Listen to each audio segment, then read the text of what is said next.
তারা আমার হত্যা করতে আসছিল, আমাকে পালিয়ে বাঁচতে হয়েছে। এটা আমার কি মহত্বের, আমি পালিয়ে বাঁচবেন কেন?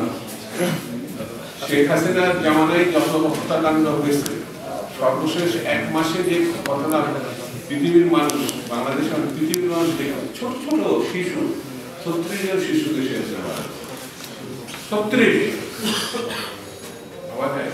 শেখ হাসিনা তার 2টি সন্তান, 2টি ছোট, মিডল, তার বোন শেখ রেহানা, তার 3 সন্তান, 3টি।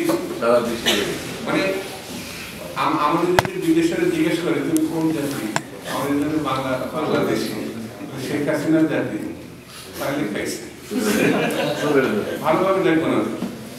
যেমন তার জামানায় দুর্ভিক্ষর দেশ, তার কি তার জামানায় বিদেশে গেলে টাকা বাংলাদেশে দুর্ভিক্ষ পীড়িত, কিন্তু শহীদ জিয়া রহমানের যখন শাসনটা, তখন উঠে দাঁড়িয়ে বাঙালিকে সেভ করছে।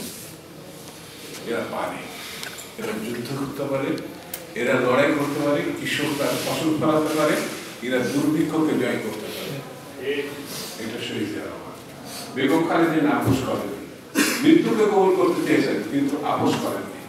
তিনি 9 বছর লড়াই করে স্বৈরাচার এরশাদকে পতন করেছেন। আমাদের ছাত্র এখানে বোধ হয় ওই বয়সে, আমার বয়সে যারা আছেন তারা তখন রাস্তায় লোক এসেছে।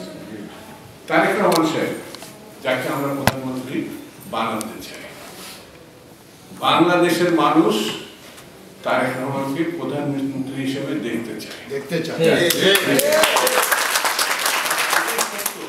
একটা মানুষ 17-18 বছর ধরে বিএনপিকে শুধু রক্ষা করেন, গণতান্ত্রিক কামী মানুষকে রক্ষা করেছেন, নির্দেশনা দিয়েছেন, সংগঠিত করে তারেক রহমান সাহেব। সেই তারেক রহমান সাহেবকে সে উদ্ভাস করে বলতো, সাহস থাকলে আসুন, বলতো না? হাসিনা এখন যেটা আমরা বলি, সাহস থাকলে আসুন। তাদের সাহেব বলছিল নদীতে পাশে বসে থেকে বিপ্লব করা যায় না, ওই তাদের সাহেব আপনি কই